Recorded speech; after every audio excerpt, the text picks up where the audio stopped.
माझं नाव संस्कृती पवार. मी जेजुरीमधून आली आहे. तर मी इंडो इंग्लिश मीडियम स्कूलला 10th होते. मला 84.60% होतं 10thला.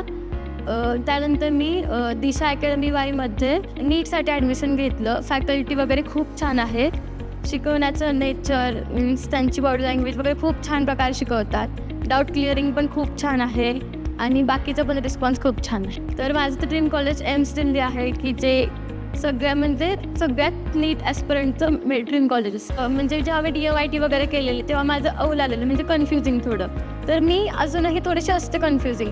बट जेव्हा माझी DMIT टेस्ट झाली, दिशा अकॅडमीमध्येच झाली ती पण, जेव्हा त्यांनी मला कन्सल्ट केलं तर त्यांनी माझे खूप काही कॉन्सेप्ट क्लिअर केले, सांगितलं की माझे डाऊट मी कसे क्लिअर केले पाहिजेत. ते सगळं त्यांनी मला नीट एक्सप्लेन केलं.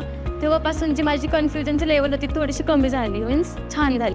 इथे सकाळी 8 वाजता आमचं लेक्चर्स असतात. 1 and 30 minutesचं एक लेक्चर असतं, 1 hour 30 minutesचं. तर 12:45पर्यंत लेक्चर असतात. तिथून पुढे 1:30 to 4:30पर्यंत सेल्फ स्टडी बाय फोकल आणि फॉलोअप्स वगैरे असतात. त्यानंतर आम्हाला शीट सॉल्विंगसाठी ते थांबवतात. 5 ते 7पर्यंत असते ऑलमोस्ट. मग त्याच्यात शीट वगैरे सब्जेक्ट वाईज असते, ते आम्ही सॉल्व्ह करतो. मग गेल्यावरती हॉस्टेलवरती जेवण वगैरे असतं. जेवण पण खूप छान असतं हॉस्टेल दिशा अकॅडमीतच.